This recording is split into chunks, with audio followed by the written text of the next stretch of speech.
अस्सलाम वालेकुम फ्रेंड्स, आज हम लोग पढ़ेंगे आज़म खान। तो तारीफ़ से शुरू करते हैं। हिंदुस्तान के मशहूर व मारूफ अतिबा में हकीम आज़म खान का नाम नुमाया नज़र आता है। मतलब हिंदुस्तान में जो भी मशहूर व मारूफ यानी फेमस और वेल नोन डॉक्टर्स थे, उनमें हकीम आज़म खान का नाम नुमाया मीन्स अलग से नज़र आता है। या आज़म खान अपनी 2 किताबों मुहित आज़म और अक्सर आज़म की बिना पर तारीख़ में हमेशा ज़िंदा रहेंगे। आज़म खान हिंदुस्तान के मशहूर शहर रामपुर में 1813 AD के आसपास पैदा हुए। अपनी तिब्बी महारत की बिना पर मुल्क के मुख्तलिफ हिस्सों में बहैसियत तबी मदओके जाते थे, यानी इनवाइट किए जाते थे। क़ियाम व इकराम के सिलसिले के तहत इंदौर भी जाना हुआ और वहाँ 1902 में वफ़ात पाई। यानी क़ियाम यानी शॉर्ट स्टे, वो इकराम यानी किसी की इज़्ज़त रखने के लिए। जैसे बहुत सारे राजा महाराजा और नवाब थे जो इनको अपने यहाँ इनवाइट किया करते थे, तो उनकी इज़्ज़त रखने के लिए और वहाँ जाते थे, कुछ दिन ठहरते थे। उसी सिलसिले में वो इंदौर गए भी जाते थे और वहीं पर उनकी मौत हुई, वफ़ात पाएँ 1902 में। तालीम व तरबियत, एजुकेशन एंड अपब्रिंगिंग। हकीम आज़म खान को इल्म व हिकमत विरासत में मिली। इल्म नॉलेज और हिकमत विजडम। हिकमत आप फ़िलोसफी में पढ़ेंगे, फ़लसफ़ा में फर्स्ट ईयर में। हिकमत मतलब किसी चीज़ को जज करके अच्छे से समझना और उसके बाद क्या एक्शन लेना है ये सोचना, ये हिकमत कहलाता है। इनके वालिद या वालिद मीन्स फादर शाह आज़म अपने दौर के मशहूर व मारूफ तबीब थे। इनके वालिद भी अपने समय के मशहूर व मारूफ तबीब थे। ख़ानदान के दूसरे लोग भी इल्म व दानिश में नाम पैदा किए थे। दानिश मीन्स अक्लमंदी, इल्म मीन्स नॉलेज में नाम किए थे। चुनांचे घर में इल्मी माहौल होने की वजह से आज़म खान की इब्तदाई तालीम घर से ही शुरू हुई। इब्तदाई मीन्स शुरुआती तालीम घर से शुरू हुई, क्योंकि इनके घर में सारे लोग पढ़े लिखे थे, सब इल्म हासिल किए हुए थे। तकरीबन 14 साल की उम्र में दीनी तालीम और दूसरे उलूम में महारत हो गई थी। यानी 14 साल की उम्र तक इनको दीनी तालीम यानी रिलीजियस एजुकेशन और फिर दूसरे और डिफरेंट ब्रांचेस में यानी साइंस के ब्रांचेस में या फिर में इनको महारत हासिल हो गई थी। दीनियात के लिए यानी दीनी तालीम के लिए मुफ्ती सरफुद्दीन और सिर्फ नहव और मंतिक। नहव मीन सिंटेक्स मतलब किसी सेंटेंस में वर्ड्स को किस तरह अरेंज किया जाता है, इसका नॉलेज या इसका, और मंतिक मीन्स लॉजिक, इसके लिए मौलवी अब्दुल हमीद खान की शागिर्दी इख्तियार की। शागिर्दी मीन्स स्टूडेंटशिप और इख्तियार की, उन्हें प्रेफर की, उनसे पढ़ना इन्होंने प्रेफर किया। हकीम आज़म खान अपने ज़माने में नामवर और हाजिक तबीब थे। हाजिक मीन्स परफेक्ट तबीब थे और नामवर यानी जिनका ज़्यादा नाम था, उनके ज़माने में इनका नाम बहुत था। इसके अलावा तसनीफ़ व तालीफ़ में भी हकीम साहब की खिदमत गैर मामूली और नाकाबिल फरामोश है। इसके अलावा तसनीफ़ यानी राइटिंग में और तसनीफ़ और तालीफ़ मतलब राइटिंग और कंपाइलेशन में, यानी बुक को उन्होंने लिखा और बुक को एक फॉर्म दिया, बुक के फॉर्म में लिखा। जैसे पेपर बहुत सारे आर्टिकल्स वगैरह अलग अलग आर्टिकल्स को जमा करके एक बुक का फॉर्म देना, ये इसको तालीफ़ कहते हैं। तो तसनीफ़ और तालीफ़ में भी हकीम साहब की खिदमत यानी इनके काम गैर मामूली एक्स्ट्रा ऑर्डिनरी इनके काम है, और नाकाबिल फरामोश यानी अनफॉरगेटेबल, जिसको भूला नहीं जा सकता। Azam Khan बहैसियत तबीब as a physician. हकीम आज़म खान इलाज व मुआलजा में कामिल थे। कामिल यानी परफेक्ट थे या एक्सपर्ट थे। इलाज यानी प्योर ट्रीटमेंट, मुआलजा यानी मेडिकल ट्रीटमेंट, तशखीस डायग्नोसिस, मर्ज़ का डायग्नोसिस यानी डिजीज़ का डायग्नोसिस और तजवीज़, प्रेस्क्राइब करना या प्रिस्क्रिप्शन में आपका कोई जवाब नहीं था, यानी आज़म खान का कोई जवाब नहीं था। आज़म खान को इल्मुल अदविया पर उबूर हासिल था। उबूर यानी ग्रेस्प यानी मास्टरी हासिल था। इल्मुल अदविया पर, फार्माकोलॉजी पर इनको मास्टरी हासिल था, यानी उसके माहिर थे। दवाओं के अफ़ाल व ख़वास और इनके बदल में माहिर थे। यानी दवाओं के अफ़ाल व ख़वास यानी इनका क्या एक्शन है और इनके बदले में, अगर जैसे किसी को उस दवा से नुकसान है तो उसके जगह पे कौन सी दवा दी जाए, इसी को बदल कहते हैं। इसके भी बहुत माहिर थे। तिर्याकी अदविया यानी एंटीडोट दवाओं की मामूली जानकारी रखते थे, यानी थोड़ी मोड़ी एंटीडोट्स की भी इनको जानकारी थी। हकीम आज़म खान अपनी मौलज़ाती शान यानी ट्रीटमेंट के बिना पर हिंदुस्तान के मुख्तलिफ रियासतों जैसे भोपाल, इंदौर वगैरह में बहैसियत तबीब मदओके गए और राजा और नवाबों के तबीब खास रहे। यानी इनके ट्रीटमेंट के बेसिस पर इनको मुख्तलिफ रियासतों यानी डिफरेंट स्टेट से, जैसे कि भोपाल और इंदौर से वगैरह से, इनको ऐसा तबीब यानी ऐसा फिजिशियन इनको इन्वाइट किया गया और ये राजा और नवाबों के तबीब खास रहे, यानी खास फिजिशियन रहे। नवाब वाजिद अली शाह के ज़माने में लखनऊ भी तशरीफ़ ले गए, यानी इनका लखनऊ जाना भी हुआ नवाब वाजिद अली शाह के ज़माने में। नवाब ने अपने यहाँ मुलाजमत की पेशकश की, लेकिन हकीम आज़म खान ने कबूल नहीं की।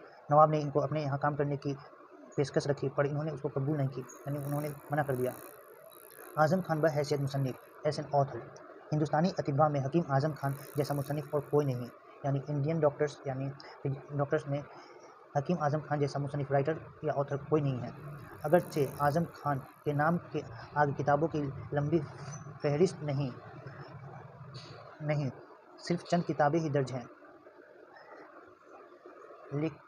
अगर आज़म खान के नाम के आगे बहुत सारी किताबों की लिस्ट नहीं है, यानी उन्होंने बहुत सारी किताबें नहीं लिखी, चंद किताबें ही लिखी, लेकिन ये चंद किताबें बाएतबार कमियत व कैफियत, लेकिन ये चंद किताबें क्वांटिटी और क्वालिटी के बेसिस पर हज़ारों किताबों पर भारी है।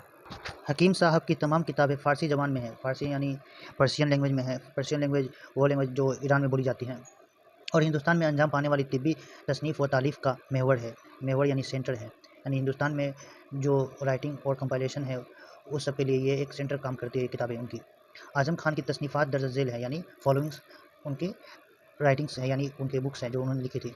अक्सीर आज़म, मुहित आज़म, रमूज़ आज़म, रुकन आज़म, कराबत, दीन आज़म, नीर आज़म और लुगत ए तबैया, यानी लुगत मतलब डिक्शनरी होता है, तो लुगत तबैया डिक्शनरी ऑफ मेडिसिन। इसमें अक्सीर आज़म और मुहित आज़म ये दोनों सबसे ज़्यादा इंपॉर्टेंट हैं। दर्ज बाला यानी ऊपर की दी हुई किताबों में अक्सीर आज़म और मुहित आज़म दो किताबें ऐसी हैं जो अपनी मिसाल आप हैं, यानी अपनी आप की मिसाल पेश करती हैं। दोनों किताब इंतहाई ज़ख़ीम यानी मोटी हैं। ये दोनों किताब बहुत ही मोटी हैं, 4 जिल्दों पर मुश्तमिल है, यानी इसमें वॉल्यूम्स 4 वॉल्यूम हैं दोनों के। किताब का एक सफ़ा यानी एक पेज आम पेज से बहुत ज़्यादा बड़ा है, यानी 25 सेंटीमीटर इंटू 31 सेंटीमीटर। ये उनके जो पेजेस हैं इनके बुक के, उनके ये डायमेंशन दिए गए हैं। अक्सीर आज़म में तकरीबन 255 सफ़हात हैं, यानी 255 पेजेस हैं, और मुहित आज़म में तकरीबन 1144 सफ़हात हैं, पेजेस हैं। गर्ज की एक किताब आजकल की 10 किताबों के बराबर मवाद रखती है, यानी आर्टिकल्स। इसके अंदर आजकल की जो मॉडर्न ज़माने की जो किताबें हैं वैसे 10 किताबों के बराबर उनकी एक किताब में आर्टिकल्स मौजूद थे। गर्ज यानी इन शॉर्ट कहे तो मतलब इतनी सारी जो बातें इनकी लिखी गई है कि इनकी किताबें इतनी मोटी थी और इतने पेजेस थे, इन सबसे हमें ये पता चलता है कि आजकल की किताबों के आजकल के 10 किताबों के बराबर उनकी एक किताब थी।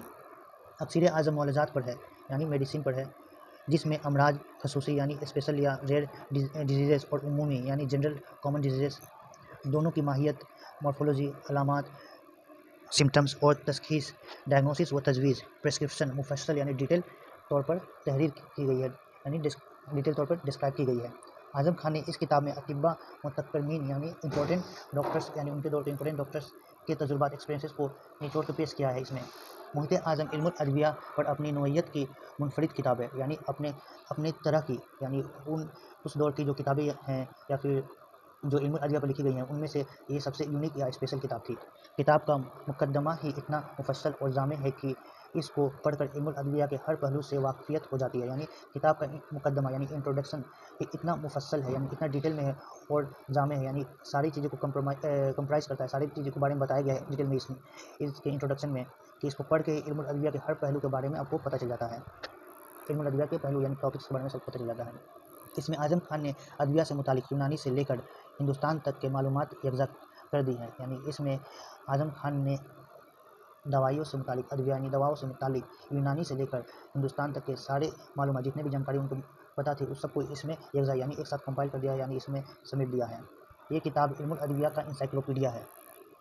आज़म खान की दीगर किताबें रमूज़ आज़म, कराबादीन आज़म और नीर आज़म भी तिब्बी लिटरेचर में गौहर नायाब है। गौहर नायाब यानी जेम्स है, प्राइसलेस की हैसियत रखती है, हैसियत यानी स्टेटस रखती है, और अपनी इल्मी फ़जीलत और फ़नी इफ़ादियात के सबब मकबूल ख़ास व आम है, यानी इल्मी फ़जीलत यानी एकेडमिक एक्सीलेंस और फ़नी इफ़ादियात यानी टेक्निकल एफिशिएंसी या फिर बेनिफिट्स जो इस किताब के जो एक्सीलेंसी है और इसकी बेनिफिट्स है, इसके कारण की वजह से इसको मकबूल यानी कबूल किया गया, इसको खास हुआ, आम सबके बीच में खास हुआ, लोगों के बीच में एक खास हो गया है। बेशक हकीम आज़म खान तिब की एक हद साज शख्सियत थे, जिनके कलम से हिंदी अतिबा को तिब्बी तहकीक के माखिज़ फराहम हुए, यानी हकीम खान तिब की एक हद साज थे, यानी तिब का नया दौर लेकर आए थे, वो ऐसे शख्सियत थे, और इनके कलम से हिंदी अतिबा यानी हिंदुस्तान के अतिबाओं को तिब्बी तक मेडिकल रिसर्च का सोर्स मिला, यानी इनके कलम से यानी इनकी जो लिखी हुई किताबें हैं उनसे यहाँ के इंडियन मेडिकल रिसर्चर्स को एक सोर्स मिला, ऑप्टेन फराहम मतलब ऑप्टेन यानी मिला, तो यहाँ आज़म खान चैप्टर कंप्लीट होता है। Thank you.